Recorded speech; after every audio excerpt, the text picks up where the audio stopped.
All right, so I'm here with Akash, and Akash is a vegan activist and abolitionist, and it's a great pleasure to have him here with me on the stream.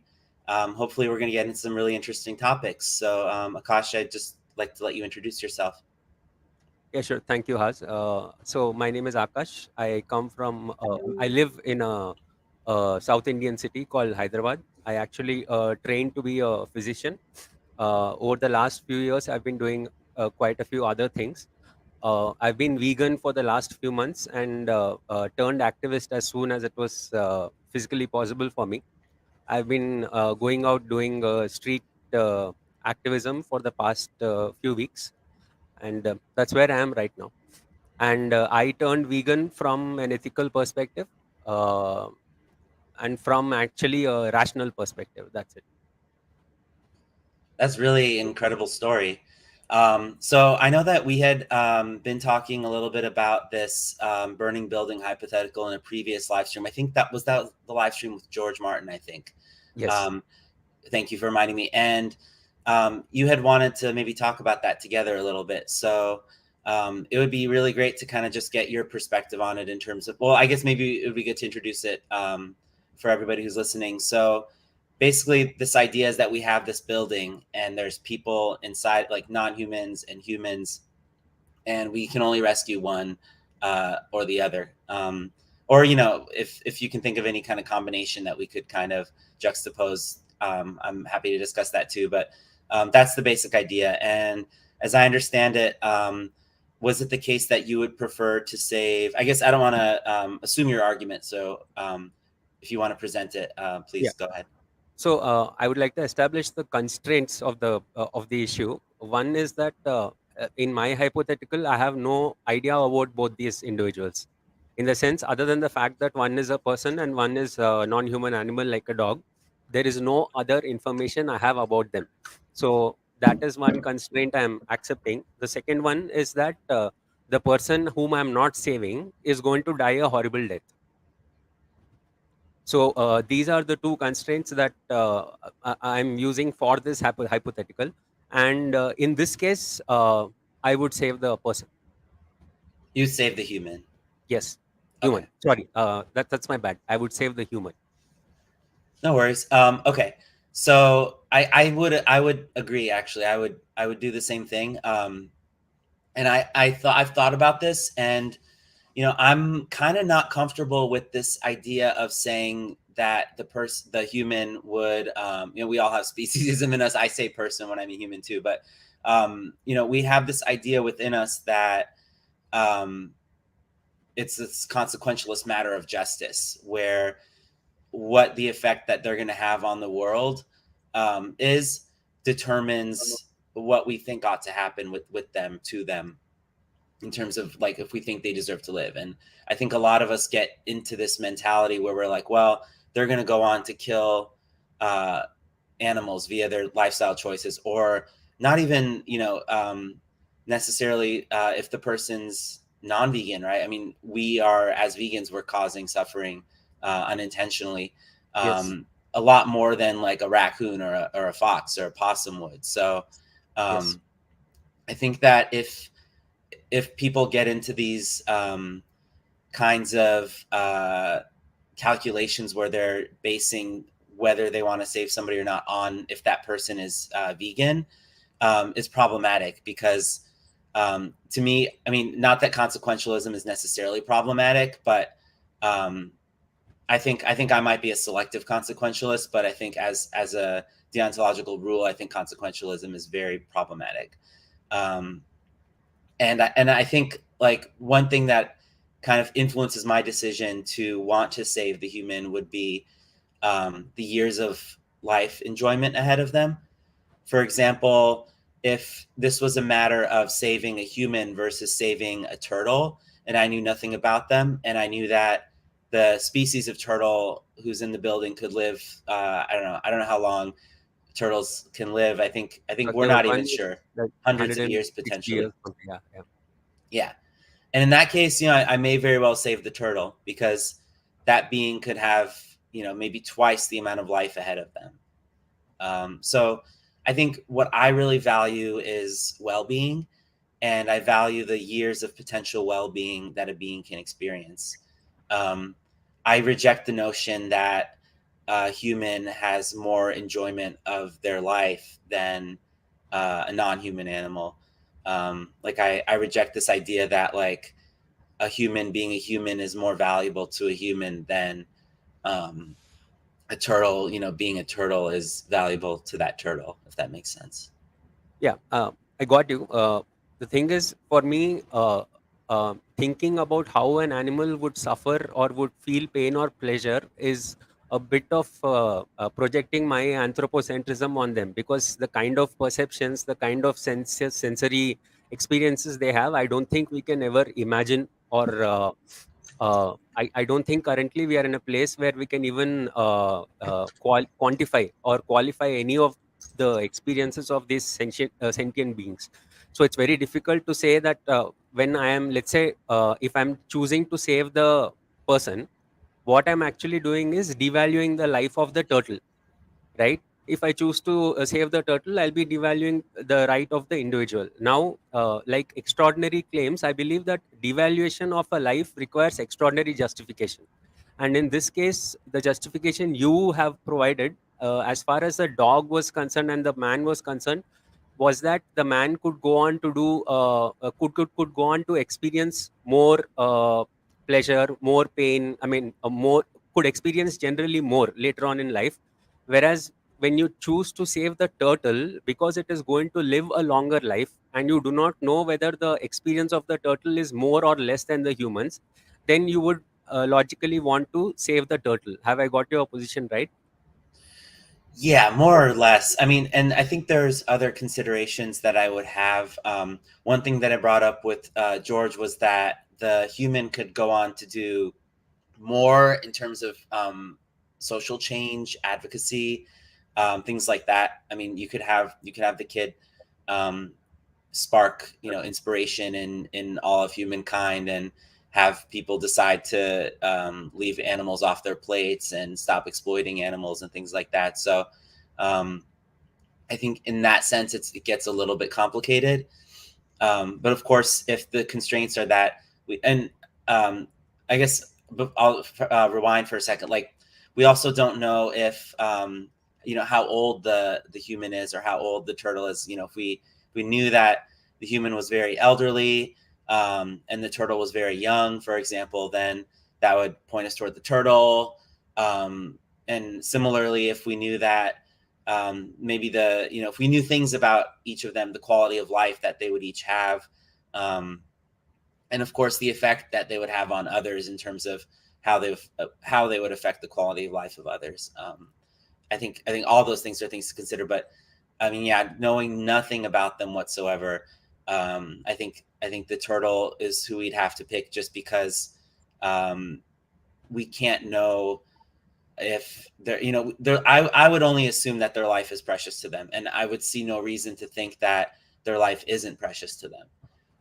And if they have more life, then I would almost just see it as kind of this very basic calculation of like probable potential years versus probable potential years. So I just want to. You said in this case you would find consequentialism problematic. Can you exactly tell me how, where this could lead to a problem? Sure. Um, in referring to consequentialism, I'm referring to the effect of consequentialist thinking Yeah. upon the idea of um, people who like be on this idea, I should say, of making your judgment based on the effect that that being would have on others, kind of the consequence of letting that person live, so to speak. So, I've heard people say like, it depends on the human, and it depends on the animal, quote unquote.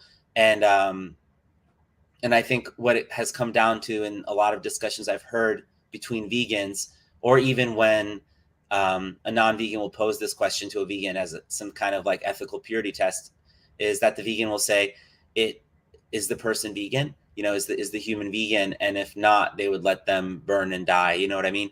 Um, and I think that I mean, I don't think that it's inherently problematic to calculate the effect that they would have on others. Um, but I think that it's if you're doing so, you have to do so from a careful perspective of not underestimating the effect that vegans could have on the world ourselves, because in any case, the non-human animal is going to have a Yes. less harmful effect. In fact, they're like the stewards of the planet. They actually usually do good for the planet in whatever they do most of the time. So, if I were in charge of writing a firefighter's rule book, like manual, and then what would I write there? I mean, if I mean, I'm guessing the manual has a bunch of scenarios where you have to do this, do this, do this. So, if I had to write a manual for firefighters and say that if there is if this burning building hypothetical is there, then what should they do? What should the rule be? That's a great question. And It's will a it difficult differ? one. And will it differ from the suppose the person who is causing passing this legislation is a vegan? Sorry, the last part you're saying, would it differ if the person? The person who's writing the manual, the person or the group or the committee which comes up with the manual, if the committee is vegan, what would they do? I mean, this is, and to be clear, this is the rule book that each and every firefighter in the US or wherever they have to follow. Yeah, I mean, I would say that you should try to save as many lives as you can without putting yourself at risk. But if you're in a situation where there are two burning buildings, they're both burned, let's say at equal stages of burnedness, and it's imminent that one or the other will collapse within the amount of time that you would have just to go into one and barely get out of one, then I would say that if you knew anything about them, like that would be something that you should take into consideration. For example, if you know that each one is human, and you know that one is an infant and one is an elderly person, then save the infant. If you knew that one of them had like some kind of irretractable kidney disease or something like that, and their life was just going to be, they were going to be hooked on dialysis all the time, et cetera, et cetera. And then another person was like this collegiate athlete who was very healthy. Then save the collegiate athlete. If you knew that one was vegan and one was not vegan, I would save the vegan, because they're just, I mean, regardless of the cause that or the harm, the cause of harm that vegan would be in their life at some level, they at least wouldn't be intentionally causing harm, and they wouldn't be even more damningly, for the non-vegan, the vegan wouldn't be an animal exploiter. They wouldn't be intentionally confining, torturing, paying for the sexual assault on, and not causing throat slitting of other animals. So I think that those things ring true at any point, present, Right. past, future, and all the other considerations about like what effects the world going vegan would have on other animals in terms of crop deaths, rewilding, all that stuff aside. I think there's a very real situation that these calculations between vegan and non-vegan need to address, as pertaining to the actual acts, the horrific acts that people who are non-vegan, intentionally, knowingly non-vegan, people who know about veganism, are contributing in terms of what they're signing off on, like what they're saying this is perfectly okay when they spend money to do to other animals. Now, if I knew that there was a turtle and a human, and the turtle had, let's just say I knew nothing else about them, and I just knew that the turtle was of a species who could live to be 300 years old, and I knew that the human had a expected lifespan of maybe 90 years, then I would probably save the turtle. I would say, if you know that the subject is one of these animals, human, non-human, turtle can live 3 times the amount of life as the human can. Save the turtle. So that's kind of how I would judge it. Yeah, but my question actually, can you hear me? Yes. Yeah. My question was actually when you're actually writing the rules, right? So you cannot write a rule that for a firefighter saying that If there is an animal and there is a person, and you can save one of them, then you have to save the person. I'm sure no rule will be written that you have to save the animal, right? Regardless of the vegan or non-vegan considerations. If I was a firefighter, my job was to firefight, and I had an emergency call, I rushed to a building, and I know that I can save only one or the other. Then the rule book, what should it say? It should say that we should save the human, right, regardless of the other person, because you are in an emergency, you are in a triage situation. It's a matter of competing rights. So in that case, it is essential to define which uh, individual has more value so that we can save it. So this has to be enshrined in the rules. Otherwise, each time the firefighter will end up making these calculations, right? That's an interesting, if we know, I guess you're saying that in this situation we don't know anything about them, right? Or is there like a clear building and then we're seeing the turtle burning and we're seeing the human burning, or Yeah, yeah. are I mean, the firefighter's life is not at risk. He only right. has, he can save one person, and the one person is either a dog or a human, and in he has to follow whatever he has been trained on. And should the training, I guess, will necessarily include the fact that you have to save the human, right? Um, I would say not necessarily. I mean, Interesting. I think if it's the case, like, what I was asking more is like in these scenarios, is the building, let's just say that the building is this clear flammable material, like it's glass that is going to burn down, so you can see who the victim is inside the building, the potential victim. Yes. um, if we grant that, and I look in the building and I see this like Galapagos turtle, who has the potential to have a 300-year life, and then I see a human, um, I'm really not sure of what I would want to be written in those cases. I mean, my intuition is that I would save the human. That's kind of my like moral intuition, but I really don't have anything on which I would base that. And this is a very unique situation in that the fire is something that's already happening. It's not something that I. It's not a matter of would you like if it was a case where maybe I would. I'm just thinking out loud here. This isn't something I've really delved too deep into, but I would think that if it's a case where I'm like forced to start a fire, in this hypothetical scenario, um, if I probably um, I wouldn't want to start a fire in either scenario, obviously, but if I was forced to, um, I'm getting a little echo back, by the way. I'm not sure. Um, It's not from my side. testing. Okay, seems to have gone away. Thank you. Um, yeah, it's difficult. I mean, I wouldn't ever want to be the cause of that fire, but if I knew that I could only just save one, um, yeah, I mean, if I was standing in equal distance from both of them, I would probably base it off um, this calculation, at least myself. I know that you said we can't really just sit and do calculations in a rule book scenario, but um, the most that I can boil it down is that it would depend on what potential that person had on the world, and then the years of well being that they had. And if I knew absolutely nothing about them, I would probably instinctually want to save the human, but I don't know that we could codify that into law without coming off as inherently speciesist. Got it. I mean, I guess we all have the innate heuristic to save people of our own species, or people who look more like us.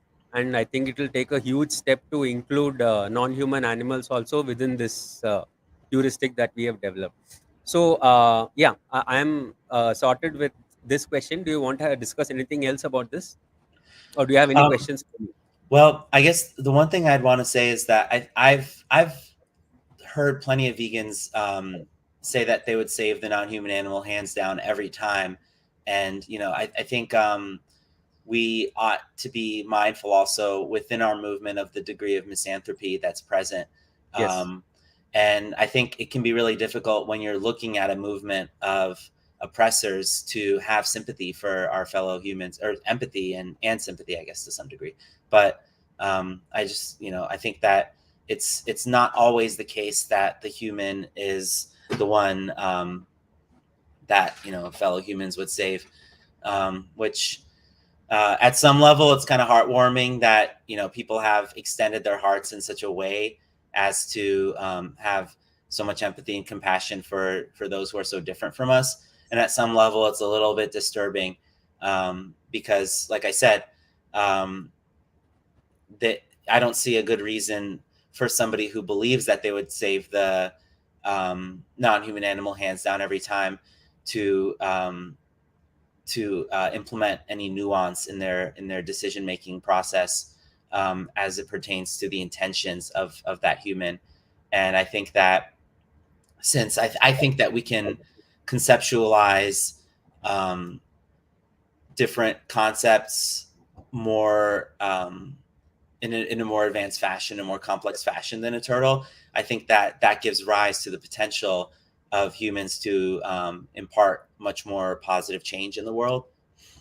That's And right. I think that needs to be also taken into consideration. Yeah, one of the problems I had with those who always want to save the animal, regardless of the circumstances, is that if I had to remove the animal from the equation, then the if the argument is that this person is going to cause a net negative, the same argument I made with Carson actually. So in that case, if it's just one person burning in a building and you know that that person is a carnist, then they would make the same argument to not save them, Could you say which that is last part again? so. Let's say there was no other animal in this equation, and there's just one person, one human who's burning in a building, right? Now, if I were a person who would say that when there is a choice between a carnist and a dog, I will always choose the dog, right? Now I am removing the dog from the equation. There is only a carnist who is burning in a building, or an omnivore, or a person who's not a vegan. Fine, whatever. Now, the same person who said, I will not save that person because of the net positive impact, net negative impact he has on society, that argument can still hold in this situation to conclude that we need not save this guy also, this Yeah, person also. right.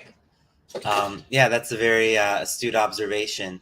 Um, it kind of reminds me of something I read actually from George, who I'd been talking to about this.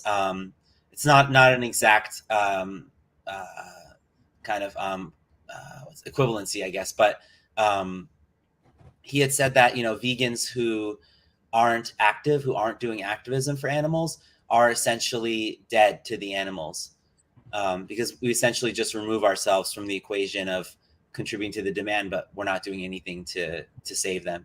Whether he basically said, whether that vegan were to I guess I don't want to put words into what he said, but I guess what I would extrapolate from that is that a vegan who, let's say, died a tragic death in a car accident or something like that, versus continued living, um, their contributions to animal liberation, given that they're not actively advocating for non-human animals, would essentially be the same. I'm sorry, can you repeat the last one? Sure. I was just saying, like, if you're vegan and you're not speaking up for non-human animals or not advocating for their liberation in any way, you're essentially having the same effect that you will have when you die, basically. What In do you terms, think of this? well, I mean, I think that if you have, I think if you're in a position of power, which we all are to some degree, I think that you have a responsibility to speak up, to use that power, and to use your voice. And I think that I don't think it's necessarily a moral obligation to do so. I mean, I struggle with that concept myself, but I usually juxtapose that moral obligation concept against a person's abilities to advocate. and I think that there needs to be some kind of threshold there where, for example, let's say somebody has high blood pressure, and every time let's say they're vegan, but they have high blood pressure, and every time they start trying to defend animals against the carnist, quote unquote, they end up spiking their blood pressure and almost having a stroke. Um, in that case, I could hardly tell that person that they need to put their health at risk in order to satisfy some moral obligation. Actually, interestingly, because you had brought this up earlier, also the health thing. So I happen to suffer from kidney failure. So I am on chronic dialysis. Mm, So even I mean that hasn't made any difference to my vegan diet, or it hasn't made any difference at all to anything, and it hasn't also affected my ability to perform activism. The only thing that is required is a little bit of more preparation and practice. That's all it takes, I guess. mm. Yeah, well, Yeah, I'm sorry sorry to for hear that. about that. I think I think that that's the reason why it's really important to consider the effect that that person could have on the world, and to not just discount the actions that that person is taking. Um, Absolutely. I think, like, if you're in a situation where you just have to make a split second decision, and you know that one person is suffering from something that's debilitating, and another person is experiencing a higher degree of well-being, you kind of have to just make that split second decision. Of course, if you know, for example, one person is vegan, one person's not, or one person is vegan but not an activist, and one person is vegan and an activist, I think that those would all have a part to play in the kind of world that that person would be promoting. Got it. Yep. Yeah. I think that this, just like a couple other things I'd want to say about it is just with regard to this idea of like culling carnivorous animals. I think that that's kind of like this threshold point where, it's possible, when considering these things about the effect that person A versus person B would have on the world, um, it's important to consider, like, if we're going to base our judgment off of these things that I just said, we probably should base it off of.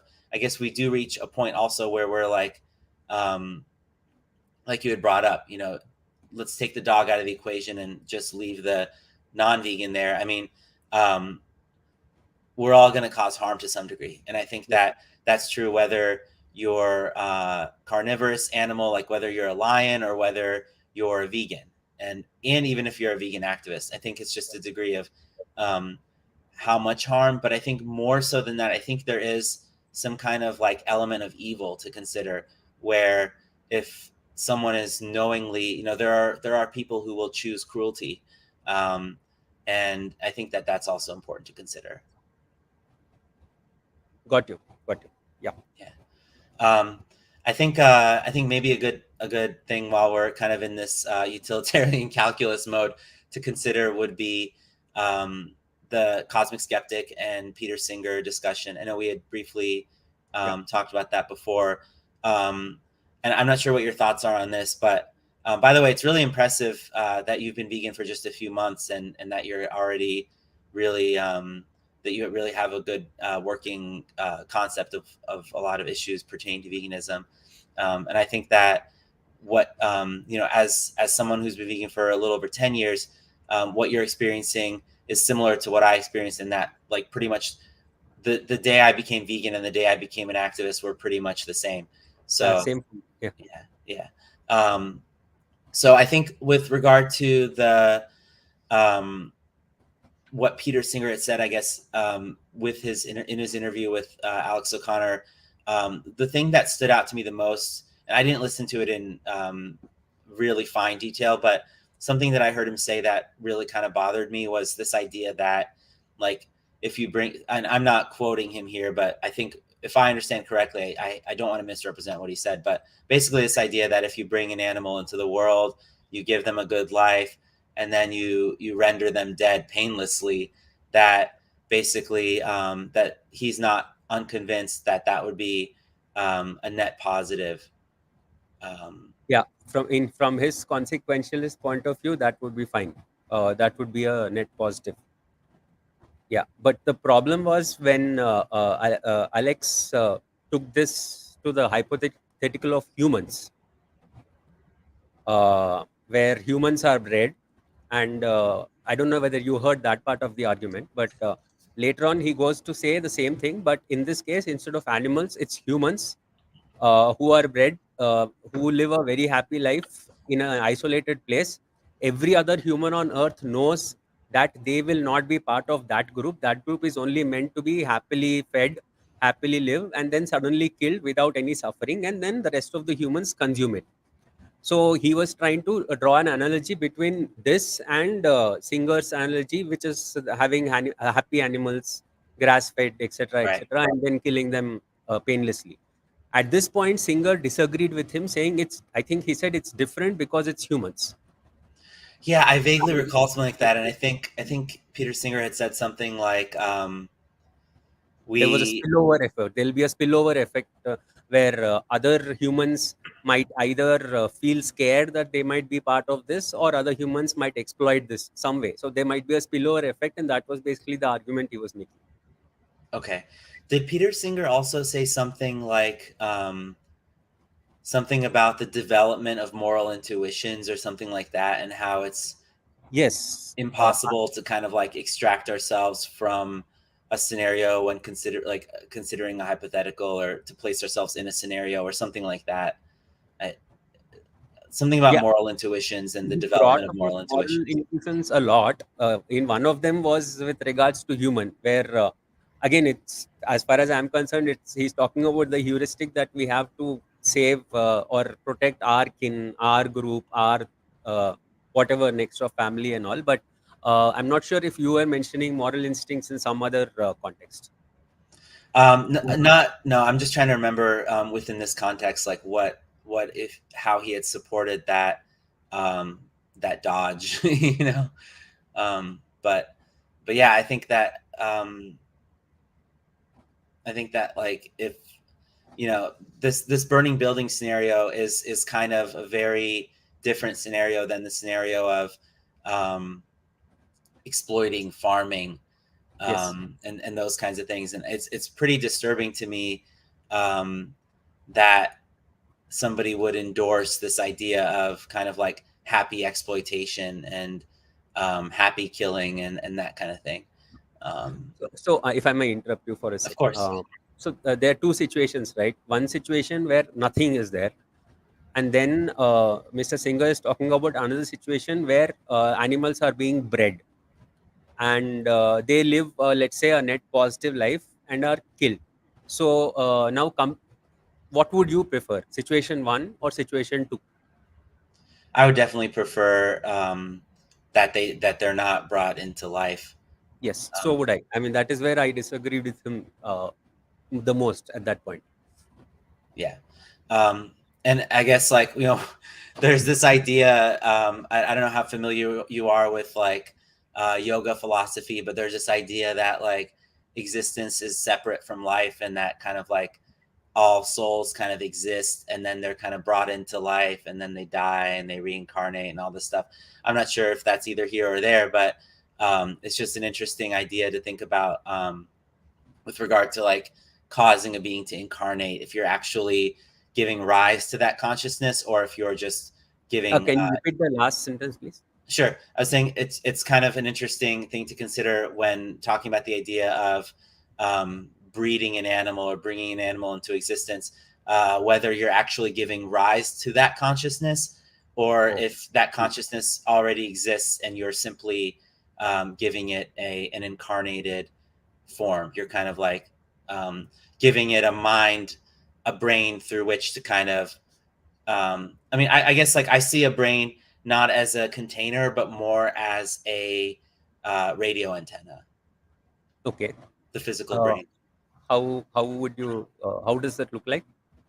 I have no idea. I have no idea how any of that works. I mean, Mm, it's just a philosophical theory, but mm.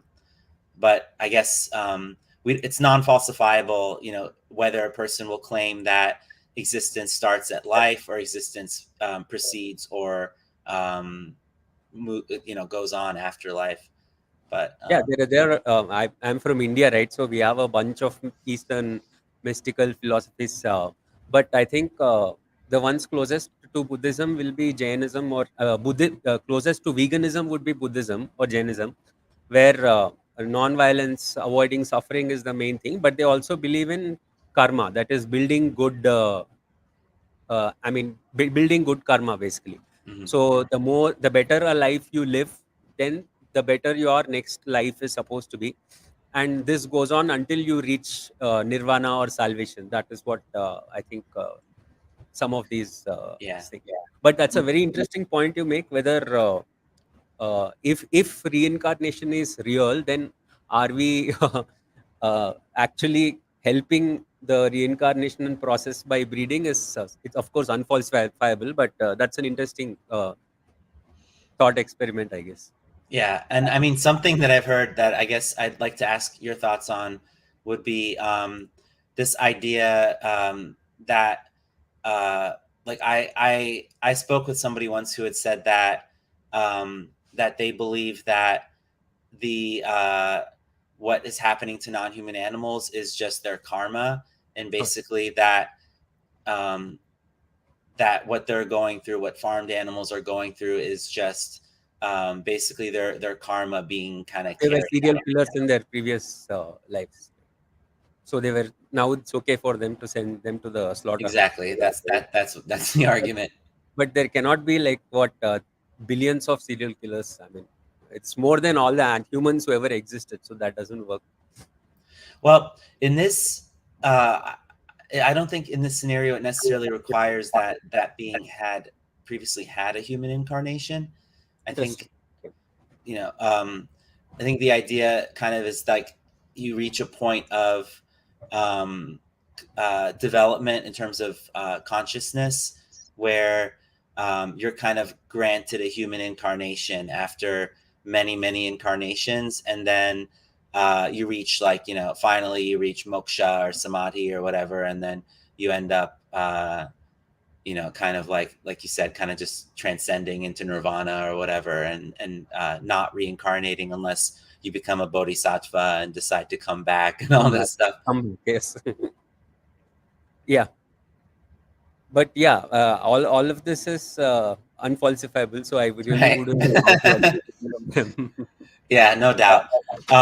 So one thing that I wanted to talk about, and I think you wanted to talk about this actually more so, was this idea of with veganism drawing a line in terms of our concept of how we ought to treat other animals more at the animal kingdom, and applying that deontology there.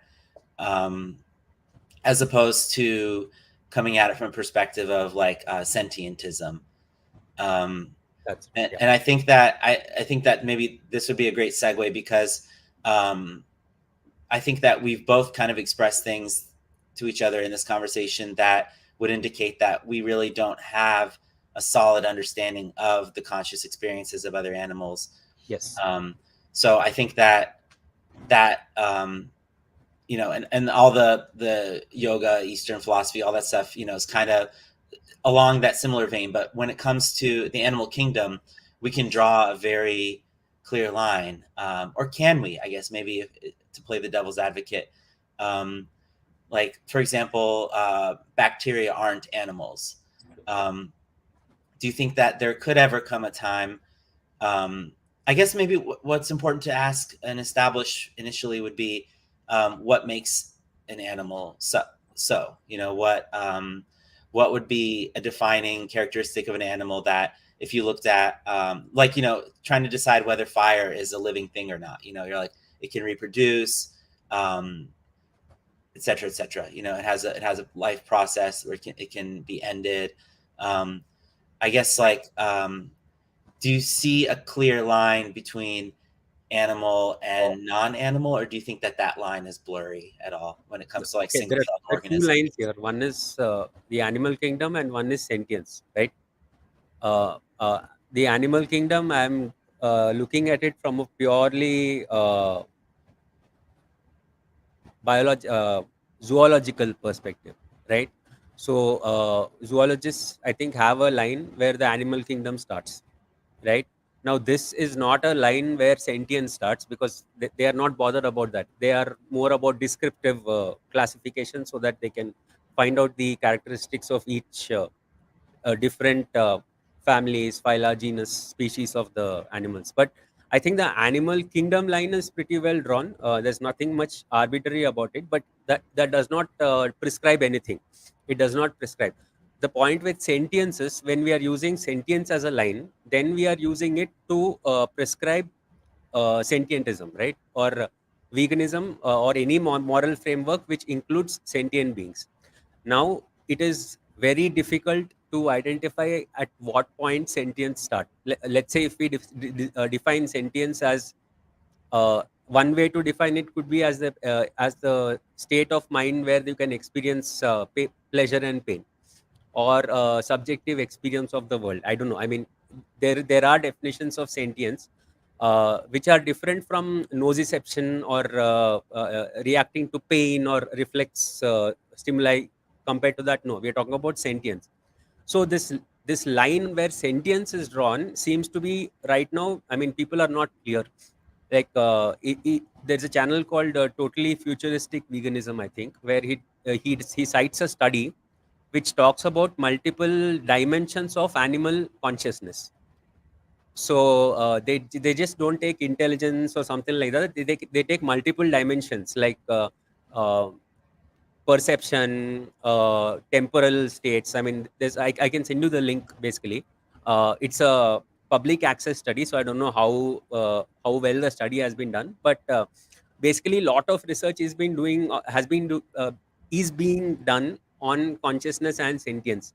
But my problem is, as long as this argument and the empirical experimentation is going on, since we don't have a clear answer, I would rather err on the liberal side and draw the line at the animal kingdom, so that I have no confusion. Yeah. I hope Um, my answer makes sense. Because you sure. might say bivalves have basal ganglia, but they don't have pain. You can say oysters don't feel pain. I don't know. And studies might come in the future which might say that they really don't feel pain, or rather that oyster farming is good for an environment, as Mr. Singer said in his talk with Alex O'Connor. So I do not know all those things, and I think we will take time before we are able to arrive at a definitive line where sentience starts, or whether we can actually find out all the dimensions of sentience. But as long as we don't have to, let us stick to one line, that is animal kingdom, and then stick to it. Let's wait for science or whatever else to new information to come, so that we can then change our views, so that we don't remain dogmatic. But for now, I believe we can draw the line at the animal kingdom. yeah, I mean, I would tend to agree. The reason I brought up things like bacteria before is that one thing that could be a concern is that in response to your argument, maybe somebody who's less inclined to agree with your argument might say that the biological definition of what an animal is should extend to bacteria, for example. Um, I haven't read the zoological requirements for a being to be considered an animal, and I don't know where that line exactly is. Like I'm not sure with regard to, for example, like an amoeba, or like a single-celled organism. I think there may be single-celled organisms that are considered animals. I'm just not 100% sure on Uh, this. no, no. Actually, I studied in this, but I can send you the link. There is a definite line where you separate unicellular, multicellular, fungi, algae. They all don't come under animals, right? So there's a specific place where animals start. I don't remember exactly, but the line is, as far as uh, zoologists and biologists are concerned, I think the line is fairly well defined. Okay, that's good to know. And I think what you're They include saying, they include crustaceans, though. That much is there. I mean, they yeah, include oysters and bivalves. Yeah. yeah. Um, I think that what you're saying as it pertains to wanting to avoid being dogmatic is actually the criticism that I've heard in response to the idea that we should draw the line at the animal kingdom. Um, I think drawing the line at sentience is presented by people who promote that kind of worldview or that kind of concept of veganism are sorry, like that. I guess those the people who would argue that are actually, I think, um, saying that their view is less dogmatic because they're taking sentience into consideration and not just drawing a line. And there's this idea that I guess veganism would come across as more reasonable if we are to take sentience into consideration and kind of examine the characteristics of a given animal um, rather than just say, "Oh, they're an animal, and we ought not to do XYZ to them." How Yeah, would you but respond to that? for me, my response would be sentience requires nervous system. So, I mean, the more complex the nervous system, the more the level of. I'm not a neuroscientist, so the more complex the nervous system, the more the central and peripheral nervous system integrate better. I think the level of consciousness increases. But I'm sure there are.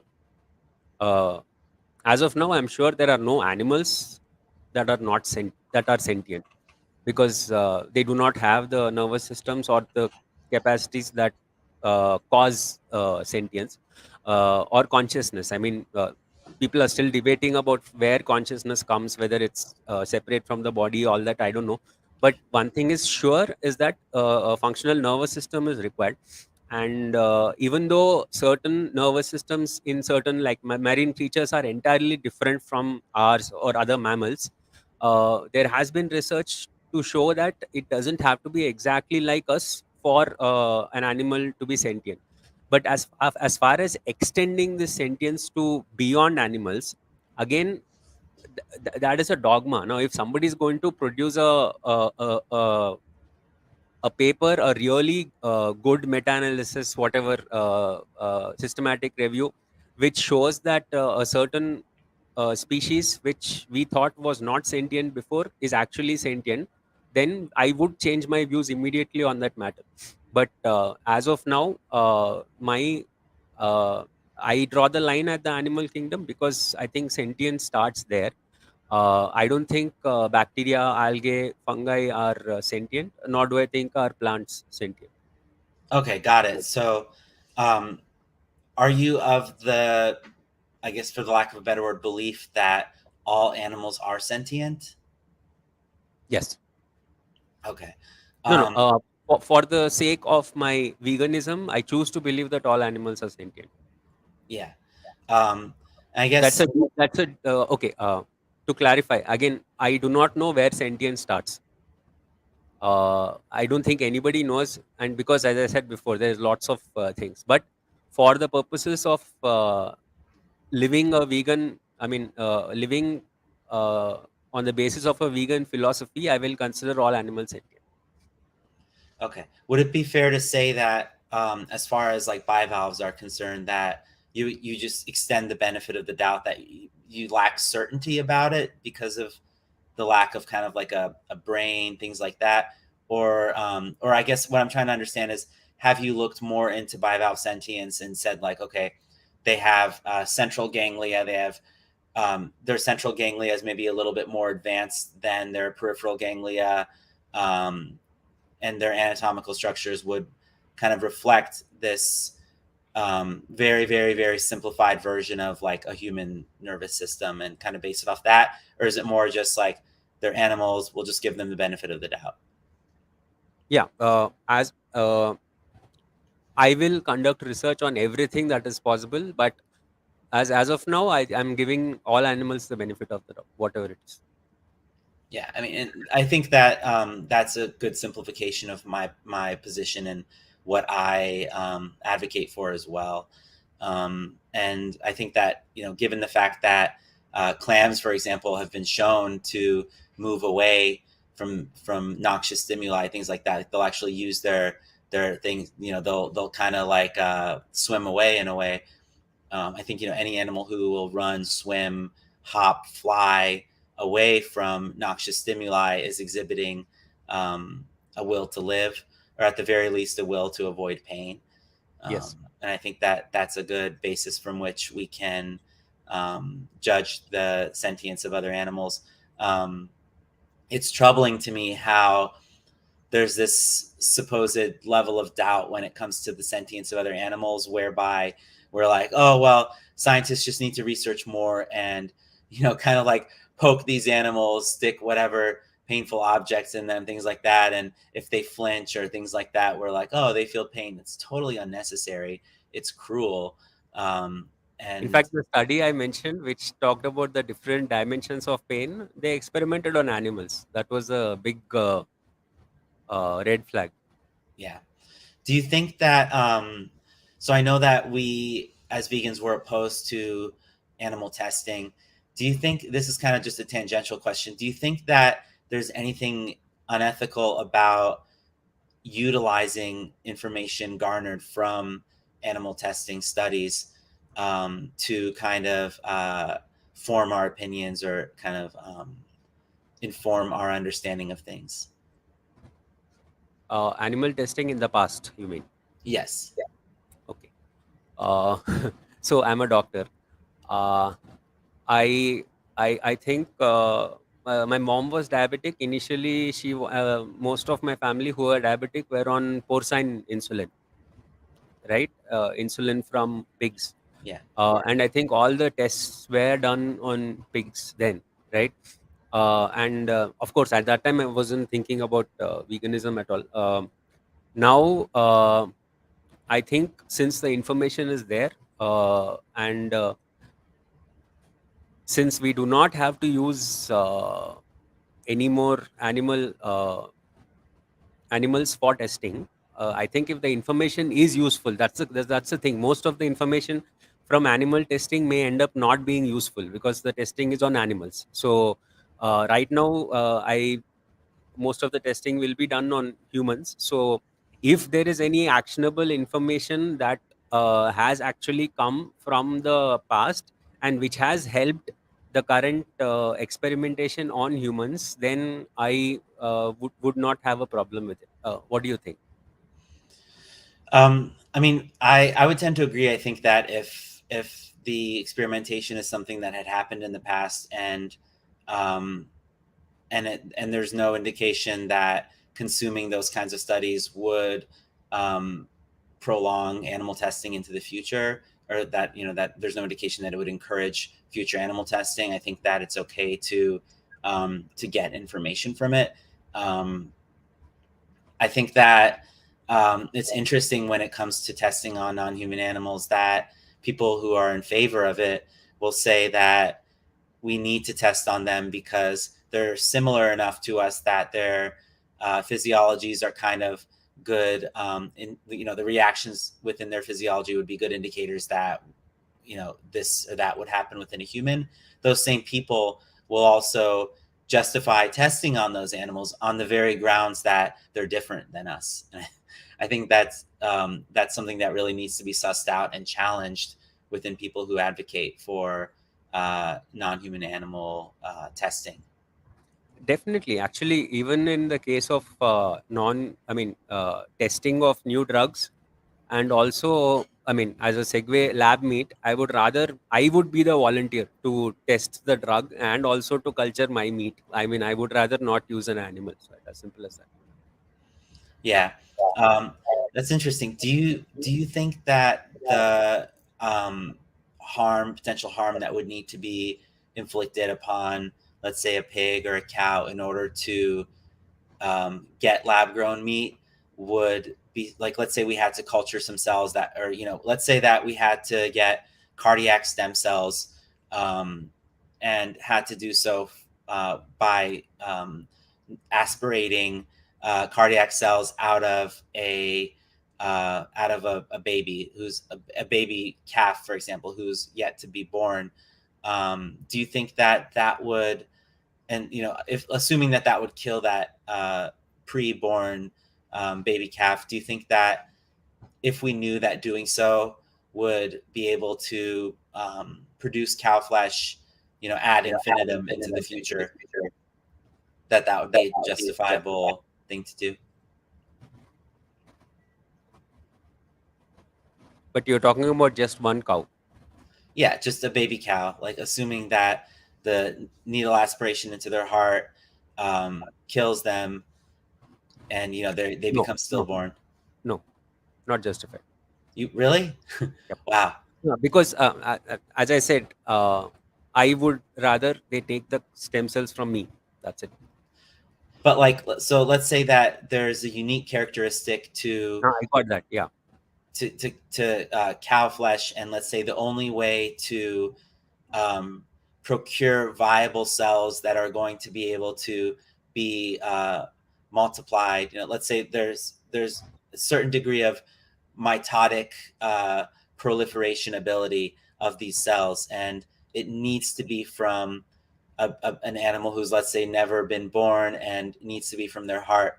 Um, you, you're saying that you wouldn't be willing to cause the death of one um, fetus, cow fetus, um, even if you knew that. And of course, let's say there's a constraint that this is the only way, again, to be able And to it's going procure to this. save how many people? It's going to save potentially millions of cows, if not billions. Yeah. So this is a threshold problem, right? Yes. Yeah. I wouldn't know how to answer this. I mean, uh, ideally, I would have to look at a threshold, and then I would automatically become consequentialist. So uh, I'll have to get back to you on this. I don't have an answer. Sure.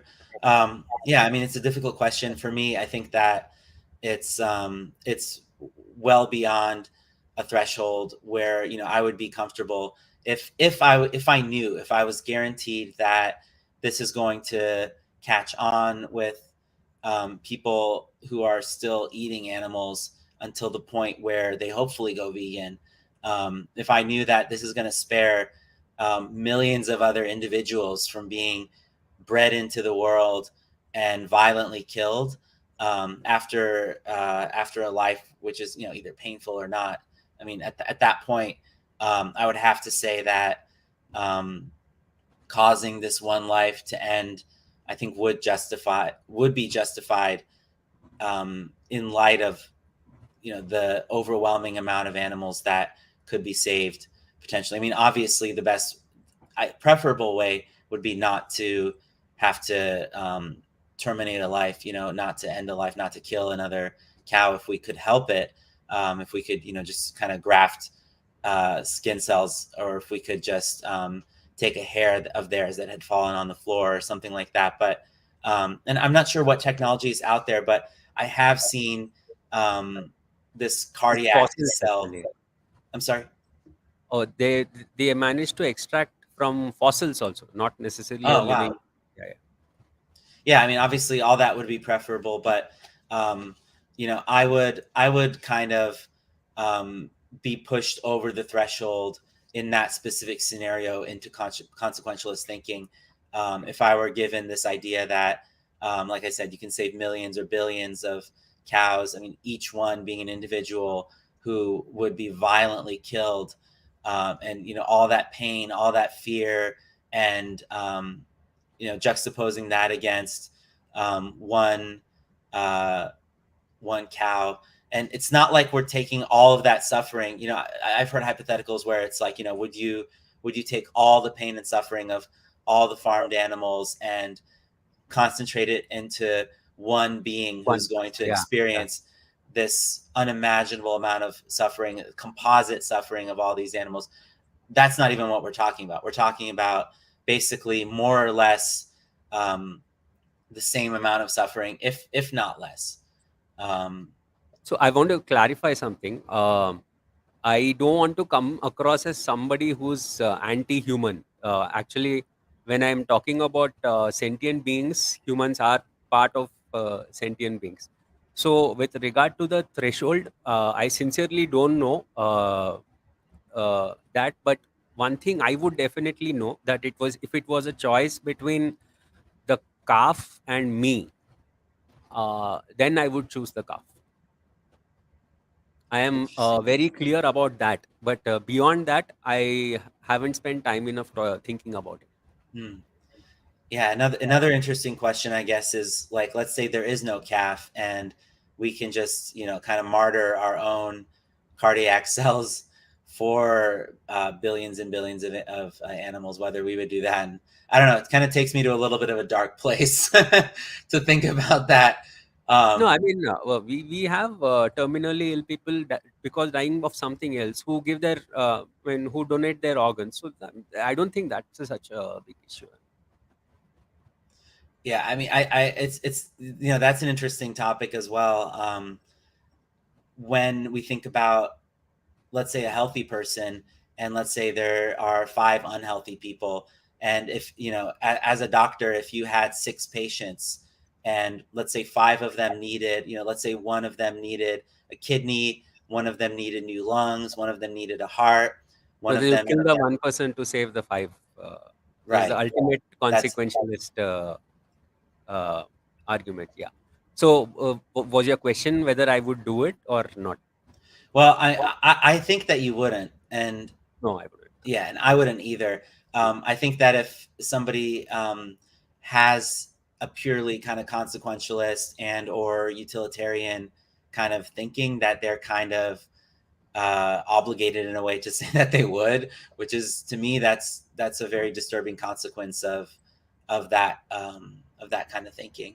But I have a point, Haz. So, one thing while discussing consequentialism is, I heard one, I think Jeremy Good say that somebody like somebody who professes to be an ethical vegan, and then due to certain, I mean, health situation, has stopped uh, for a certain time, and then instead of going back, they continue being non-vegan, right?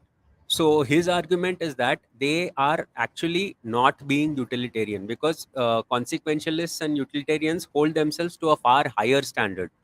In the sense, if you were an actual consequentialist, you would take it to the logical conclusion, and then, even if you have slipped once or twice in being vegan, you should always be able to get back from a purely consequentialist point of view also. What do you think of this? I fail to see um, the effect of consequentialist thinking in terms of getting that person back, so to speak, toward being vegan. You In mean, the like, sense, let's say, uh, let me just, I guess, clarify, if I may. So basically, somebody's living a vegan life, and they, let's say, they intentionally, one day they're just really craving ice cream made with cow's milk, and they say, well, I guess, like, I would be wondering what the reason would be for going and buying that, no, no, like. health. This is pure Oh, health I see. and unavoidable. Let's say it's an unavoidable situation. Okay, so for example, somebody has um, pancreatic enzymatic insufficiency or something like Yep. that, and there are porcine enzymes, lipase, amylase, whatever those things, No, and no, not even like that. Sorry, I'll give you a specific example. okay, Like, let's say, because of my condition, I have certain dietary restrictions, right?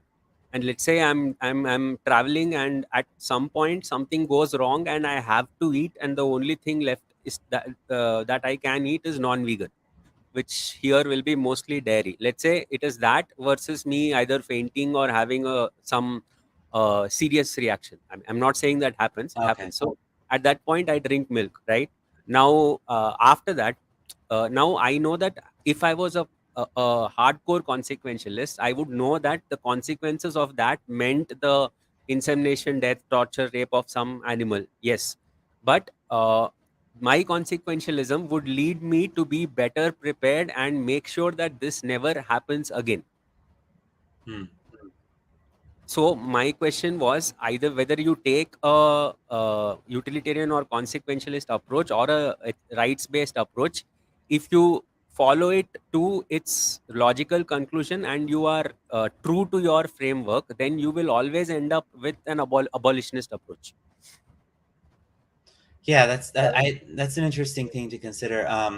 Whether consequentialism kind of enhances learning, preventative learning into the future. Um, I didn't if get that.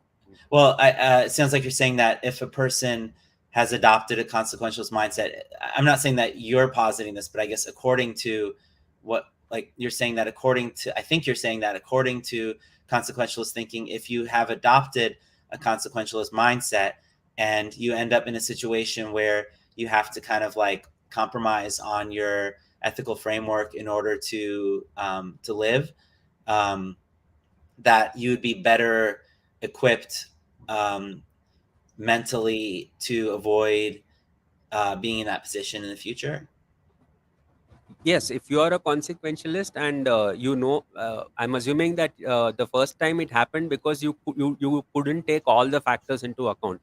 But now that you know that there were a few factors which you didn't take into account, which caused you to slip up, then to make sure next time there are no such consequences, you will learn and you should be better prepared.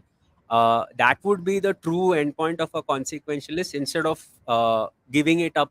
I mean, because of that one instance.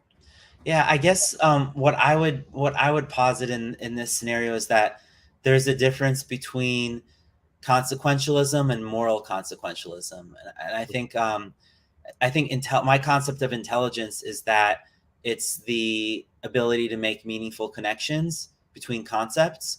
And I think that whether somebody has a deontological framework, morally speaking, or whether um, whatever ethical framework they have, I think that um, they should exhibit learning,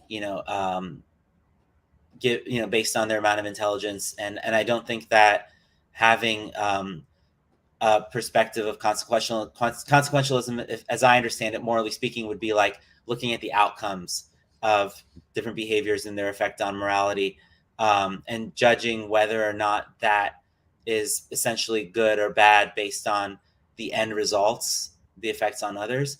Um, I think that you could approach it from either perspective. I think that it's not really a big uh, mental leap to say this is the consequence of what I'm having to do in this situation, and it's causing rights violations, Yes, and not wanting to kind of go down that path again, and being able to backtrack and figure out how you got there. I totally agree with you on that. Yeah. Cool. Uh, So can you tell me how we are doing on time? I'm pretty free in terms of time. We could Sure. probably, I would say maybe like another half hour or so, I think would be totally fine with me if that works for Absolutely. you. Great. Absolutely.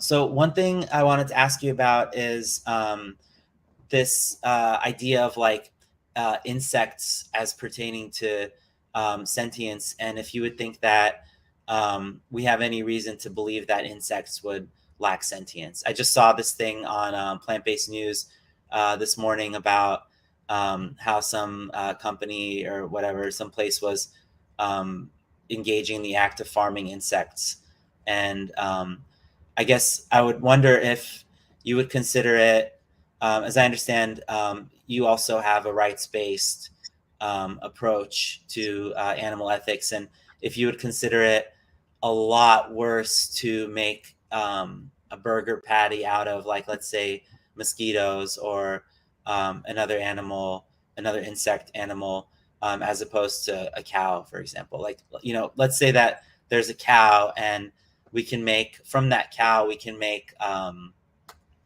200 smashed cow burgers, um, versus if we were to make 200 burgers out of gnats or mosquitoes, that might require, I don't know, a million of those insects? Like, would you prefer if let's say someone is just hell bent on making burgers, they're going to make burgers whether we like it or not, and they give you a choice. They say, well, I could go for a mosquito burger or I could go for a smashed cow burger. Um, would you tell them to pick one or the other? So I have to pick one. Yeah, in And this hypothetical, yeah. the okay. And I'm eating a burger. Actually, I do not know how many burgers come out of a cow. I mean, can be made from a cow. Well, I mean, let's just, for the sake of a discussion, if we can, let's just say 200 can be made from a cow, and let's just to keep it really simple, let's say that one burger made from insects requires 200 insects. So there's a multiplier of 200. Um, one insect life um, needs to be multiplied by 200 in order to make one burger, but one burger made from a cow um, uses 1/200th. So it's actually I think that would be a 0.5 Okay, percent. interesting. I would have to go with the insects. Like saving the insects. No, saving the cow. Interesting. What would But be I mean, this is just my intuitive reaction. I'll have to think. What would your answer be? um yeah, I mean, one thing that I would ask myself is what I value in this scenario as as properties of these two animals. And when looking at the cow, I mean, I can say that the cow has a more complex nervous system. Um, I don't know if that has an effect on sentience, but I think that I would have to consider sentience in this scenario. As much as we can say that we want to draw a line at an animal kingdom, I think when we look, even when we look outside the animal kingdom in terms of plants, etc.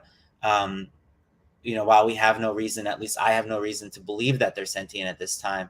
It's something that could change my mind on them. Um, so I think sentience is kind of central to this issue. You know, um, Yeah, that's why I prefer to eat the insect burger. Yeah. Yeah, and I mean, and I don't want to get into a kind of thinking personally where I'm asking myself, well, is the rest of the cow going to quote unquote go to waste or something like that? Because I don't see animals as commodities, whether they're cows or insects. So I don't even want to kind of go down that path in terms of my own calculus. But But so, um, actually, a question: do you think it would be a good exercise to actually create a hierarchy of sentience? Right, and I guess that's kind of what my question was. That's what I kind of wanted it to lead into. So I appreciate Sorry. your asking that. Um, I don't, I'm not really a fan of hierarchies in general, um, but I I don't really know if it's the complexity of a nervous system that um, I guess when we talk about complexity, even that very concept is a little bit difficult because I guess we have microscopes, we can zoom into things, but at what level are we unable to appreciate greater levels of complexity? In other words, like let's say imagine kind of that you're zooming into um, the neurons of a cow, and you're zooming into the um, neurons of a mosquito. Is there a differing point at which kind of one becomes more fine and more complex? Something that comes to mind is just this concept also of um, if simplicity actually renders more suffering for More the intense dependent on sensations. that Yeah. system. Yeah. So I mean, like I've heard this. I guess like, okay, so let me kind of take a step back. Like, people will talk about fishes and say that they have a greater concentration of pain receptors around their mouths because since they lack arms and legs, generally, they, I don't know if some, maybe some fishes have arms and legs, I don't know, but generally speaking, they don't, and they're and around their mouths they might have more pain receptors. So when they get hooked by a hook, they're likely, I guess, to experience greater amounts of pain, assuming that a greater number of nociceptors was kind of impacted by the hook. Um, I think that if if a being has, I mean, I don't know if it's the number of nociceptors that's impacted that would be important, or um, it's a really difficult subject. I mean, if you have, let's say, an insect with just like 3 or 4 pain receptors, and you put a hook in their mouth, and it lights up their entire, or half of their entire nervous system. Um, I don't see any reason to believe that that would be any less painful than like 1 thousandth of a fish's nociceptors being activated. Um, Yeah, I got it. In the sense, for me, uh, this I mean, I am not in favor or against developing a hierarchy of sentience, but for me, this development should be purely descriptive, not prescriptive. I mean, from it doesn't matter if something is more sentient or less sentient. If we actually develop a criteria for hierarchy, that shouldn't matter to our thinking of them as food, because that is different. uh, I am I'm very clear that sentient beings should not be consumed or commodified, or I mean, for any reason. uh, but when it comes to finding out a hierarchy of sentience, I think it should be only a descriptive exercise. And secondly, these are the things which will help you when in these hypotheticals, these burning building hypotheticals. Because when uh, when you have a clear sentience hierarchy, maybe it might help you in deciding whom to save. I'm not sure. This entirely depends on how thorough and how comprehensive our metrics are to develop this scale of hierarchy. So, what do you think about that? um, I think that, I mean, there's this comment from Rooted Sunshine here saying, I feel a hierarchy of sentience might be a slippery slope. And, Yes.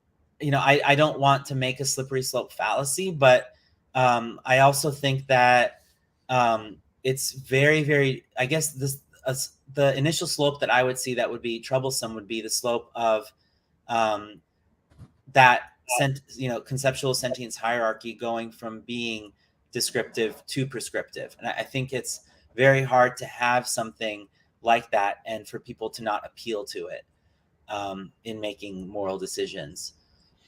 um, so yeah, I think that it's something that we often say, or I hear vegans say, is it doesn't matter if they're intelligent.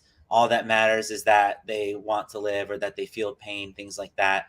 Um, One thing I think that's interesting is that we tend to focus a lot on pain when it comes to sentience, and not focus on well-being as much as we maybe should.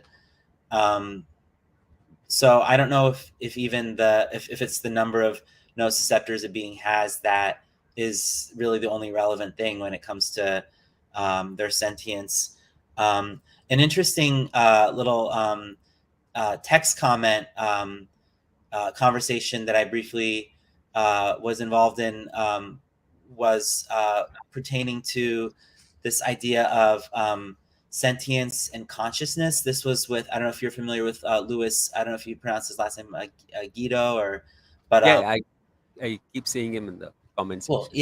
Yeah. He has really great ideas. I hope that him and I are able to have a conversation soon, such as this one. But um, he was positing, and I don't want to misrepresent what he was saying, but the way I understand it was that he was positing that um, that kind of a view of sentience as being more in line with consciousness. In that, I think he had said that he doesn't see the perception of pain, the ability to perceive pain as a and Lewis, if you're watching, please clarify if you would like to. But I think he doesn't see this, the ability of a being to feel pain as a necessary factor for whether that being is sentient. And to me, that seems like more in line with my concept of just base consciousness. But that being said, I don't see a reason why what he said would necessarily be incorrect either. Assuming that his definition or conceptualization of sentience also takes into account like pleasure states and things like subjective states that of consciousness that can be experienced. Yeah, that was my initial understanding. Subjective states of consciousness that can be experienced. It was, although most other definitions seem to focus on pain and pleasure.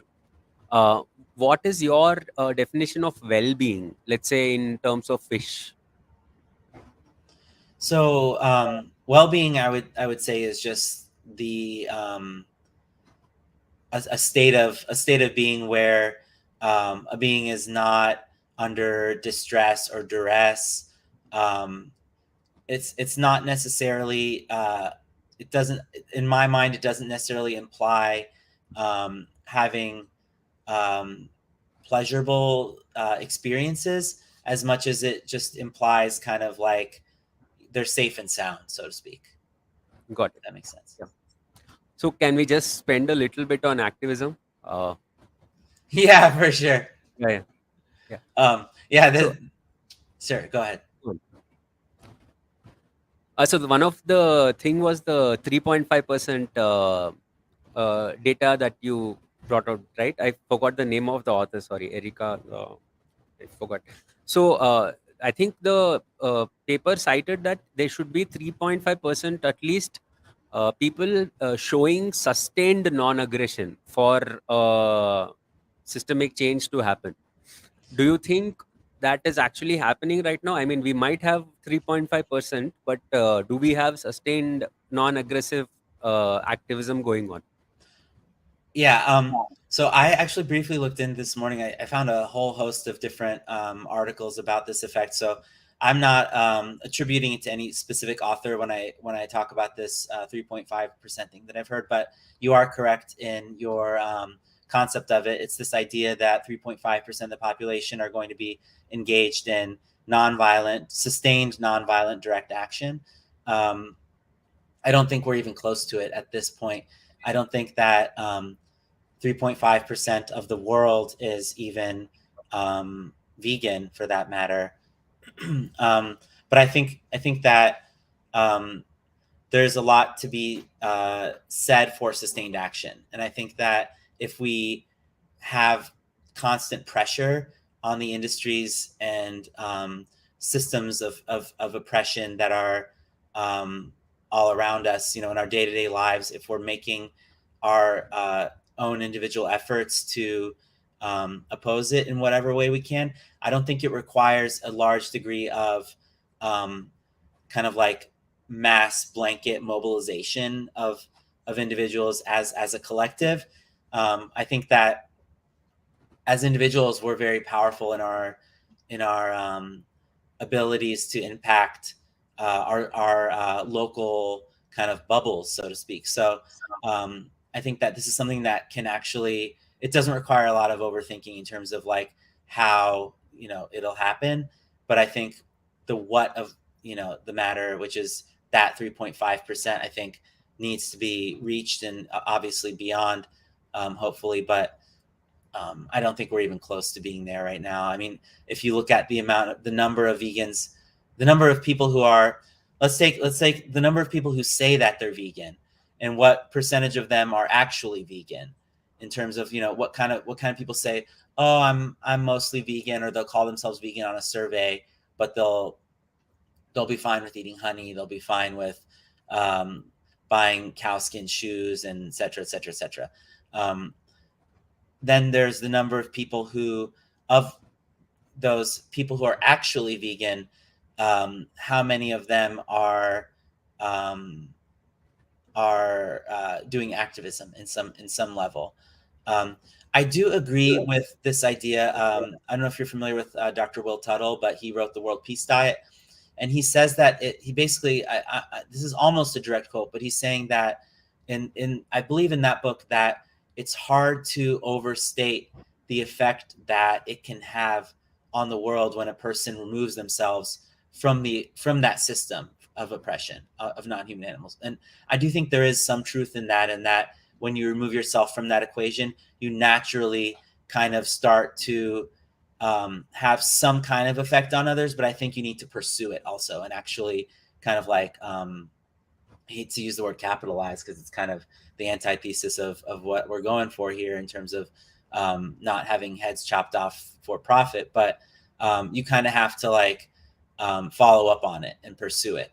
Um, so Can you tell anyway, the name of the book again? Sorry. with the World Peace Diet. World Peace Diet. Got it. Yeah.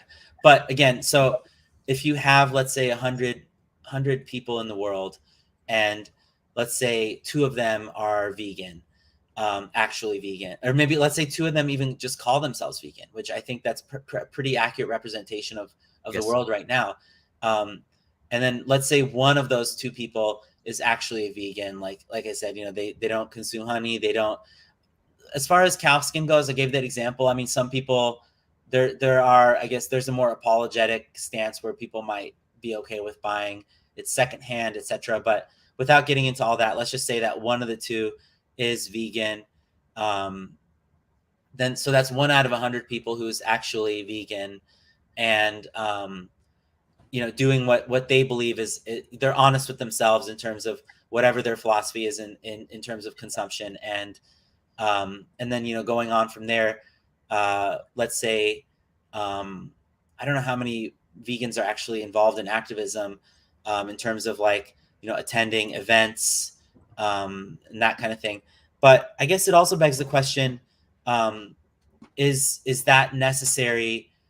I guess per this 3.5% thing, it does need to be some kind of direct action. So um, let's say somebody is making cupcakes for a family get together. Oh, And I lost you for a moment there. okay, can you hear me now? I can see you. Uh, Okay. I can see you now. Yeah, you can go on. Okay, great.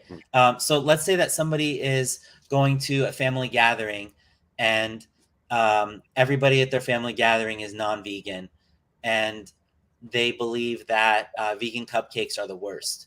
And let's say this person going is making cupcakes, and they make really good cupcakes, and their intention is to, not to convince everybody at the party, or even anybody at the party, that they should be vegan. Maybe their only goal for that day, they just want a small victory, and they just want to show those non-vegans that vegan cupcakes can be good tasting.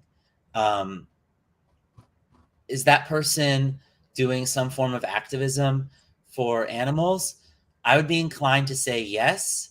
Yes. Um, but does that qualify as this, like, nonviolent direct action? I would say it's not really direct action. It really, I mean, I think that something that would qualify as direct action that would be very similar is if they did tabling, for example. If they went out on the streets in public and Yes. set up a table and said, and assuming that they didn't buy non-vegan cupcakes and tried to do a taste test or something, but if they just had the vegan cupcakes and said, try a vegan cupcake, and then they kind of were talking to people then. And I guess it begs the question, at the family gathering scenario, um, if they decide to do more than just show people that vegan cupcakes can be good, by also kind of outreaching their family members about the ethics of the alternate lifestyle, involving animal exploitation, would that then constitute direct action? And I would be inclined to say yes at that point. Yes. Yes. So, so I think it can take a lot of different forms. I don't think it needs to necessarily be organized. Like I was saying, I don't think it has to be the people attending the video outreach events and the protests. I just think there needs to be more people standing up and making an effort for the cause rather than just being kind of passive. What do you think of going to non-vegan establishments and asking for vegan food repeatedly, providing them feedback, making sure that they are also aware of more and more vegan options? So, would you consider some kind of activism? I mean, whether passive or direct? Yeah, I mean, I think that's very needed. Something that I've seen in the past is like this like sticker or business card or something like that, where after eating somewhere that's not a vegan establishment, you give them like a little card and you say like, "I chose you because of your vegan options" or something like that. Um, that being said, I mean, we do I think always have um, we have a lot more uh, ability to benefit non-human animals when we make it a matter of justice. Yes. And I don't think that it's necessarily helpful in a direct fashion. I mean, sometimes nothing is helpful. Sometimes people can't be reached, but I don't think So it's what is necessarily. actually happening in restaurants, at least in the West, is that most of the big chains, they are taking feedback through AI, Hmm. artificial intelligence, not artificial insemination, artificial intelligence. Yeah, I have this problem a lot when talking to vegans. So these restaurants which they use AI for feedback. So basically, the customer after eating food, they give feedback. The feedback goes to the AI. The AI classifies it as a positive, negative, gives it a scale, something. But if enough people actually start leaving reviews saying that we need vegan food, or we like this vegan food, we would want this, we didn't like this, then we are literally actually giving data to the AI to train, I mean, to inform its developers, because this is all data that is being collected. And since this is going to be one of the most common uses of AI, at least in the restaurant business or in the food delivery business, I think if everybody starts putting this word out there, do you think it will make a difference? I think so. I mean, I think the more exposure we give to veganism and the more people we have talking about it, the better. Um, I just think it's very important to also have an ethical message embedded in that. Yes, And, yes. essentially, because um, there's this difficult idea of, should we, I mean, so I guess let me just kind of like give a whole concept of what I'm thinking. So there's So there's people have to people eat, have to be, and and if they go to a non-vegan restaurant and buy vegan options, they're encouraging that restaurant to have vegan options. If we encourage a restaurant, if we do that so much, so much, so much, um, a restaurant either could expand their menu and just have vegan options alongside non-vegan things, or they could say, well, we have enough vegan customers that will be perfectly financially viable as a vegan restaurant and go all vegan. What they could do is then alienate the non-vegan customers who would then just go somewhere else. So I guess something that we have to consider is, um, do we kind of approach the non-vegan restaurant conundrum with this kind of gratitude, or do we try to kind of like um, push this more ethical understanding upon the people in charge of them and try to get them to actually see um, the horrors to which they're contributing, and the fact that they're essentially collecting money that's going to go pay people to kill animals. So as far as social change is an considered, interesting point, it's actually. interesting. You are right that providing gratitude may not be the right way to go at all, because it will, again, it will lead to exploitation. But right, yeah, any message, any feedback you give should have a ethical message embedded in it. I totally agree with you on that. Yeah. That's great. So what I'm kind of wondering is, in India, when you do outreach locally, I mean, India is kind of known around the world as being like a kind of people refer to it as a vegetarian kind of country on the whole. Um, do you find that? I guess what I'll preface my question by telling you is that, like, here, if I'm at a Cube of Truth, for example, I'll see a lot of people walk by and say, "Oh, this is why I'm vegetarian," or they'll say, "Oh, you don't need to, tell me I'm on your side. I've been vegetarian for 6 years," or something like that. And of course, uh, as Paul Bashir, the co-founder of it, states, they are our target market. We do want to talk to vegetarians, especially. Um, there in India, do you find that people? I guess, and another thing that people will say, is that they'll say, I could go vegetarian, but vegan is way too extreme, and vegetarianism is kind of seen as this kind of easy way, easy mode of like living a animal conscientious life. Because kind of like the before of that, what you have is like, in terms of ethical conscientiousness toward animals, you have people who live like an eco-conscious life, like climate friendly life, that kind of stuff. And then I guess in a lot of people's minds, once you go vegetarian, you've already taken a very clear stance toward um, having kind of the animals on your in your heart, kind of a thing. You're kind of like making a very public lifestyle change. And then of course veganism seems like you just fell off the cliff, you know what I mean, into this very, very restrictive kind of abyss of like needing to check all the ingredients and everything, and just making life very miserable and difficult for yourself. So do you find that in a culture that has largely adopted vegetarianism, that one, it's seen as something that is being done for animals from an ethical perspective? And I guess, do you see people talking about veganism as very extreme, or do they just see it as like a very little next step that they can take? Okay, culturally speaking, we are not one culture. We have uh, many cultures, right? Sure.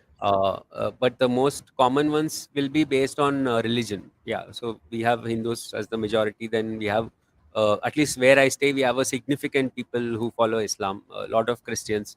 Also, we have populations which live on the coastline. So they're all fishermen. Uh, there are populations that eat, I mean, each one has its own culture and its diet. So I cannot really say that most of the people I meet are vegetarian, because that it really depends on where I am doing the outreach. But since Hindus are the majority population, quite a few of them are vegetarian. They don't consume animal flesh, but uh, dairy is the biggest problem. Dairy is so ingrained in our day to day lives that I think your day starts with dairy, ends with dairy, and is filled with dairy from morning to night. Because it's not just the milk; it's the derivatives, right, like the yogurt, the paneer, the whatever you can make out of dairy. It is heavily subsidized by the government. So dairy farmers are able to produce it at a cheap cost. It is subsidized in so many ways. They get tax breaks, etc. So as far as going from vegetarian to vegan is very difficult.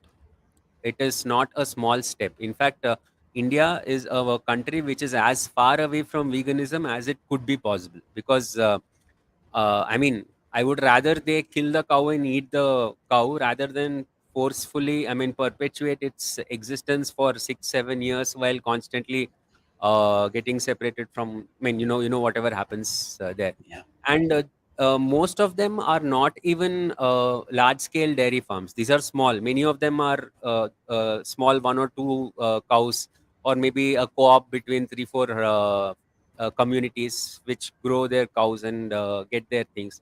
So if we had to do something like a cube right there, they wouldn't blink, because this is what they do.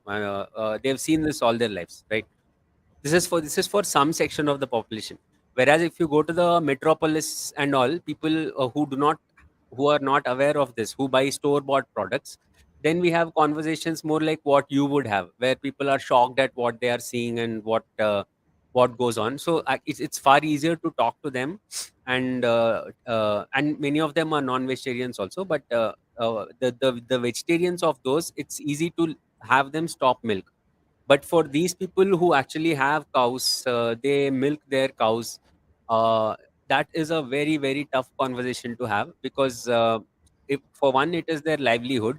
So we'll have to provide alternatives, if at all. I mean, without providing alternatives, there is no point in telling them what to do. Second thing is, they genuinely think that they worship the cow, and the cow is there to provide them milk. And in fact, in some cases, they say that they drink the milk of the cow only after the calves have been fed, and the calves are still with the cow. I mean, I don't know how true this is, and how true this will hold after 3 4 generations.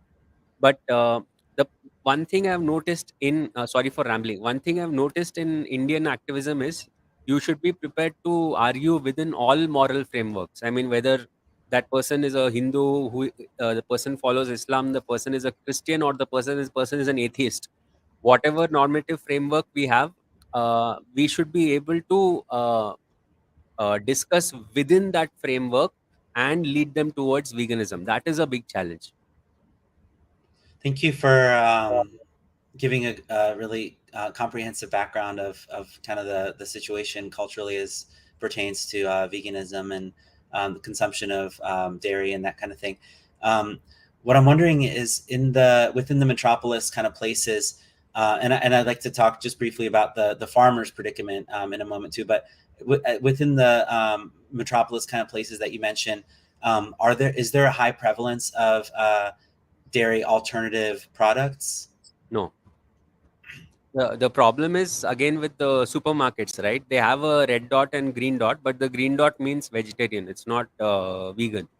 Uh, so most of the vegans I know, it is very easy to make oat milk, or I mean rice milk, soya milk, almond milk at home.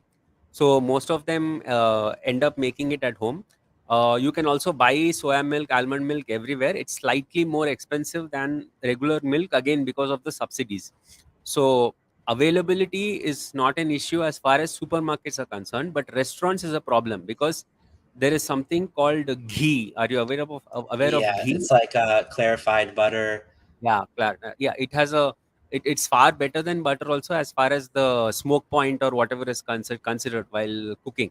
So ghee is ubiquitous. I mean, if I go to a hotel and ask them to make a totally vegan dish without ghee, they'll be stuck, because they wouldn't know what to do. Then I'll have to give them alternatives, use this oil, that oil. But finding a restaurant which uses neither ghee nor butter nor curd nor paneer is it's pretty difficult. In certain metropolises like Bangalore and Bombay, there are many vegan restaurants, but in many, no, it's tough. Is coffee drinking popular there, just in terms of like cafes, Oh, things like that? coffee and tea is okay. So tea is a kind of a social gathering. So we have these tea shops where people gather every day and drink milk. So usually they start off with a cigarette and chai. So that's what their day starts with. Then coffee is at least once or twice a day, and then curd rice is, I mean, yogurt is definitely eaten by most South Indians. I mean, especially considering the heat. Mhm. So yeah, all this is a part of our culture. And when you go to a cafe, is there a high likelihood that they would have at least maybe one, kind of plant-based milk like almond or soy, Yeah, if I go to Starbucks or something like Coffee Day, that's it. but not like the local ones? No, no, no. Oh, that's very interesting. Um, yeah, I think one of the things that is interesting with the US is that there is a high availability of, kind of anything that people are demanding. It's very tangibly um, able to be Yes. bought. But there's kind of like more of everything in a way, including the cruelty and including the attitudes um, kind of against the development of those plant-based alternatives. So One there's advantage we have as an Indians are that most of our regular, even the non-vegetarians, consume around 80% of vegan food only. I mean, because the staple is always right grains or one of those things, wheat, and then pulses, legumes, fruits, vegetables. These are the part of all diets. So if I wanted to be vegan at home, it is very cheap here. Yeah, I mean, My in here, part of the typical standard American diet, I guess a snapshot of it on a typical day would be like start out the day with eating pig and eggs. Bacon and eggs is a very typical thing. People might eat like a turkey sandwich or a hamburger or chicken fingers. That's just like boneless, skinless, fried chicken things for lunch or dinner. And then people would eat pizza and things like that. And it's sad, but the greatest source of antioxidants in most Americans' diet, as far as what I've read before, is actually from coffee. Um, Yeah. and the most commonly consumed vegetable is potato because Wow. of people eating so many fries. And then, of course, maybe in their burger there's just a thin slice of tomato, a little bit of white iceberg lettuce with hardly any antioxidants in that. And maybe if they eat a little ketchup with it, or if they put a little bit of vegetables on their pizza, they'll actually get some veggies in that day. But it's really bad here, honestly. Yeah, I, that I would seems think very that, yeah, unhealthy. yeah. So lastly, I know we've gone on for a little while. I just wanted to talk about this concept of, or actually, sorry, I wanted to also just kind of give a nod to what you were saying about the farmers and and the difficulty in getting people to kind of switch over. That's a really it's difficult. I think anywhere you are, when people have especially been involved in something generationally, which is oftentimes the case with farming. There's a program called the Rancher Advocacy Program in the U.S. where they will try to help people who are involved in animal farming transition over to non-animal farming. So just wanted to mention that as something that might be worth looking into. Got it. Um, but just the last thing that I had mentioned, kind of wanting to talk about, was just the use of language and whether, I guess, do you think that it reinforces, if we were to call non-human animals it, do you think that that reinforces a an idea of non-human animals as being like objects, like to view them as some things rather than some ones? Because I think a lot of times what we say is, to non-vegans and trying to get them to empathize with the non-human animals plight, we'll say like, is it okay to confine someone or to beat someone, to rape them, to kill them, that kind of thing, if you don't have to, and things like that. But I think if we use the word it to refer to non-human animals, if we say, uh, I don't like, there's a cow and I don't think we should beat it or kill it, that kind of thing. If we just use that language where we're just saying it, like as if they're an object, I think it works against us in terms of um, being able to make that argument, which encapsulates that subject of the argument as a someone. Yes. I actually thought about this since my conversation with Carson. So, as I said earlier, I used to call, I mean, I still call babies also it. It's just some. But one thing I understand is while doing outreach, while talking to people, then it is absolutely essential to uh, refer to animals as persons and use them, he, she. And to get, I mean, this is something that comes from practice, right? So in order to be able to conduct outreach and always keep this in mind, I think in your personal private internal conversations also, maybe it's a good practice to start referring to them as he, she, rather than it. Yeah, I think so too, and I think that's the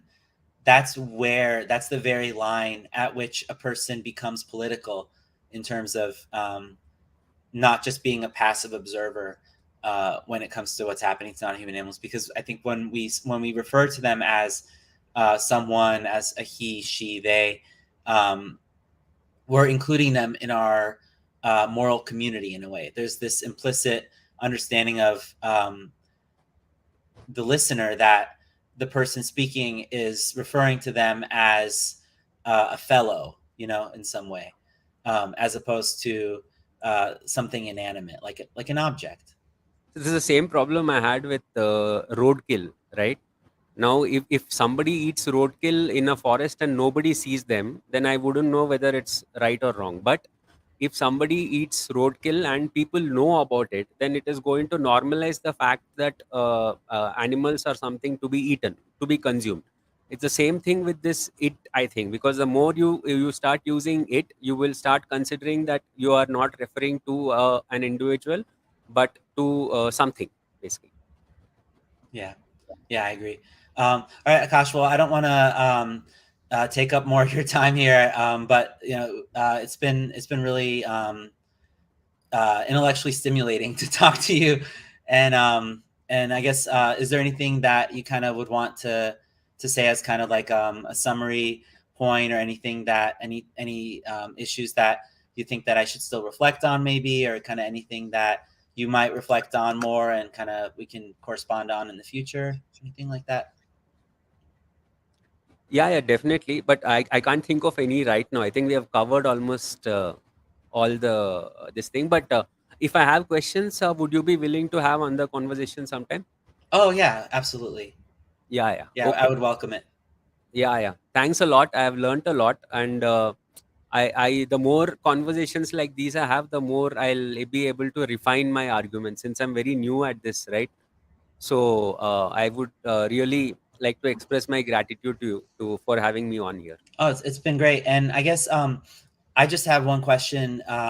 In terms of your activism locally, do you have plans to, or I guess we didn't really get into that too much, but plans to maybe start a YouTube channel or to do kind of local Yeah. outreach So kind of right stuff? now, there's a group in Hyderabad that I'm working with.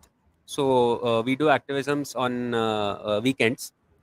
Hopefully, I'll be able to start doing it more often. But this is mostly a poster outreach, like a table outreach. But there's a poster. We show posters so that we hook people into coming and talking to us. I mean, these posters say things like, "Would you consume some other animal's breast milk or something like that to bring them towards us?" And that is the type of activism that I'm doing right now, and it actually has had quite a good impact. I mean, people respond well. I've not had any bad experiences. The next step is to start recording them, and once we get good recordings, then hopefully we'll start a channel. That's awesome. And if you need any help in terms of knowing how to um, set things up in terms of like sound recording, that kind of thing, I'd be more than happy to help if I Oh, can. that's great. That's wonderful. I'll definitely need your help. Yeah. Absolutely. All right, Akash. Well, thanks again for coming on and for your time and for the great discussion. And thank you Yeah, also to and if everybody who you listened. at retrospect, if you think I have said something which you disagree with, or which in which you think I should change my mind, please get back to me. I appreciate it. Yeah, I mean this was really a lot of the conversations that I have don't get into kind of normative ethics as much. So this was kind of an interesting, like we kind of, it was a very normative ethical conversation without too much meta ethical stuff. It was just very based on shoulds, and I think that's important for refining. In those moments where we're in an outreach conversation, kind of Yes. knowing decisively kind of like what we would consider to be the more ethical option. So as much as it can seem a little bit um, mentally taxing, I guess, to consider what we would do in different scenarios, I think that it gives us a good basis from which to be decisive when we do outreach.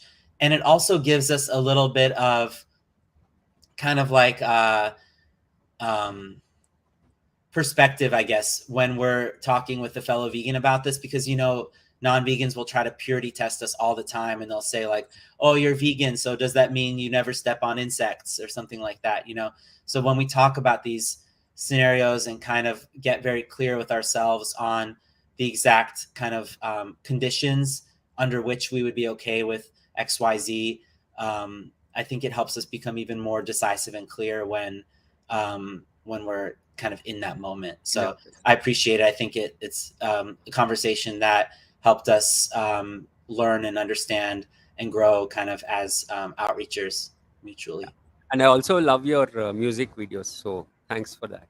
Oh, I appreciate it. Yeah, I hope to be recording some more music very soon. So, So um, me and my sister both are vegan. I am a drummer. She's a pianist. So oh let's wow, do a collab. Yeah, that'd be amazing. We'll definitely have to talk more about that. Yeah. I just use a drum machine right now through GarageBand, so if I had the ability to actually to work with a real drummer, that would be amazing. Not so real, but okay enough, I guess. I appreciate the modesty. All right, Akash. Well, again, thanks for coming on, and thank you to Cheers. everybody who tuned in, and also thank you for everybody who will watch in the future. And it was a great talk, and hopefully we'll do it again in the future. Yeah. Thank All you, right. Haz. Yep. Thank you very much. All right. Have a good Bye, day. everyone.